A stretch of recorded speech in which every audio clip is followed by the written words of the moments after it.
so many questions. We're going to start with email from Australia. Bernadette Lamar, and a few people have asked this anyway. She wanted to know, who are your current and old comedy heroes? That's a good question. Tommy Cooper, Eric and Ernie, because we grew up here in the midst of a golden age, really. Two Ronnies, I guess. So I grew up with all that. And then in the 70s, as I said earlier, I became a bit more enlightened about this stuff. I was working with Paul Daniels at the New Cresta in Solihull. And he told me that I should listen to Richard Pryor. You don't think... I was only 16. Wow. I had no idea what he was talking about, and I didn't do it for ages. And then I went to Tapes Galore on the Edgware Road. Does anybody remember that? And this guy was roaring with laughter. And I said, "What are you laughing at?" He said, "Have you heard this?" And it was an album called Bicentennial Nigger. And I was really offended by it. I was really, because you say that word at my school and you'd be in a fight, And he said, "You need to listen to it." So it was Richard Pryor, and I recognised the name, and I put it on. And it's very difficult, raw material about, racism in America and about growing up in Peoria, Illinois, and sex and drugs and rock and roll, and it was almost delineated in a documentary style way. And I'd never heard anybody do stand-up like that. And I know it has its antecedents in Lenny Bruce style of, cut me and I bleed onto the stage kind of stand-up. But Richard Pryor had this charm and this elegance and this kind of skill in the way he did it. It didn't come easy to him. It took him a while to get there. But by God, when he was on form, it was magnificent. And so I went out and bought all the albums. I bought the ones on Laugh that you're not supposed to buy because they're just somebody holding a mic at the stage in a terrible comedy club where Richard's just making stuff up on the spot.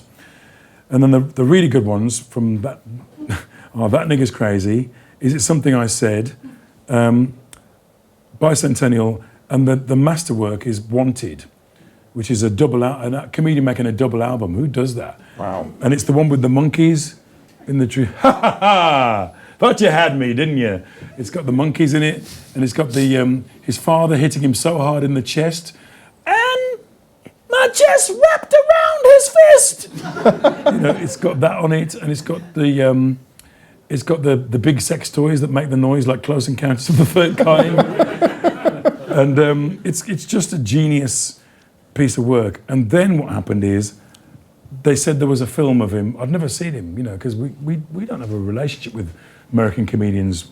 Like back in the day, we didn't have that relationship that we've got now. Couldn't just go to YouTube and look at Richard Pryor. And I went to a cinema in London. It was empty. There's about 4 people in the room, and it was Richard Pryor live in concert. The one where he tells the guy off for taking the pictures of him. "You ain't got no film on the camera." That one. And I was watching. I thought, "Oh God, he moves as well." I just thought he said stuff. It was like a black Charlie Chaplin. He's physically adept. He was a dancer. He could move. He did mimes. He did these soundscapes with his voice, and he acted things out. The scene where he's hunting with his father in the woods is like Beckett. It's just. So I was watching it and crying. How do you get to be this good? So Richard Pryor was the main thing for me for quite a long time. And then Steve Martin, just because he didn't seem to give a monkeys. It was all incredibly written and prepared. But he wore a pink suit and he played guitar and he put rabbit ears on and he had this devil-may care and he danced on stage, and I liked that. And so I nicked a bit of that. And then Robbie Williams, who I loved just because of the machine gun style. It's extraordinary. I'll just show you something now that I'm very proud of. You people down here will have to move back, all that stuff. Just brrr. It always felt like a man having a nervous breakdown on stage and being funny at the same time, Robin Williams. And now we know that that's probably very near to the truth. But whenever I met him, he was always incredibly gracious. He came to Blazers in Windsor once, Robin Williams. And I was doing the week, and it's sold out because, I was a top turn. I think it was 1988, and I'd won Club Comedian of the Year that year, and it was packed out. And I was doing Theophilus P. Wildebeest and The Blues Singer, and I was doing Delbert and Deacus. Good evening, and I was doing all that stuff. And then I got a phone call from Juliet Blake, who used to book all the comedy acts for Saturday Live.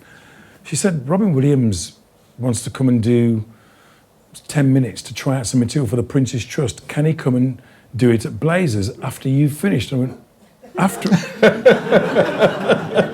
and this is, I'm getting standing ovations every night. After I've finished? He's going to have to be a badass or something, after Theophilus P. Wildebeest, he's going to have to go some to follow that.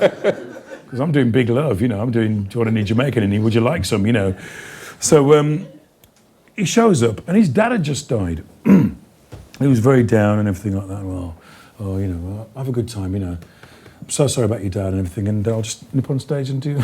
I worked the hardest I've ever worked. I was all over the stage, and it was a good show. And then I said, ladies and gentlemen, blah, blah, blah. You've probably seen him on, you know him as Mork from Ork, but he's a prodigious comedian. He's brilliantly funny. Please welcome Robin Williams. And I listened to the cassette. I got a cassette of it because I thought, I've got to tape it. I listened to it the other day, and the audience didn't get a lot of it, but he was brilliant. He was just so funny, so improvisational. He did stuff, and once again, he had riffs that he did. He'd open your handbag and just go through it and do voices and characters and put a tampon in his head and go, I'm a unicorn. He just had jokes. He just had lots and lots and lots of material.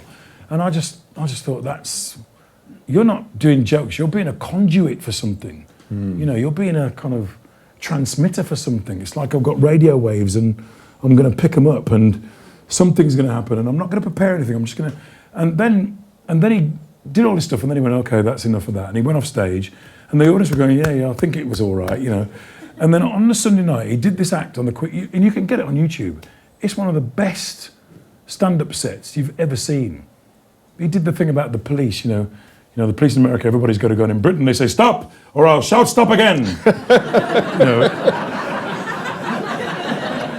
He did that, and it was just genius. And it was like a 10-minute, and he won the Emmy for it. Yeah. And then I did Blazers again the year after, so that's my career path. Yeah, but That's did his.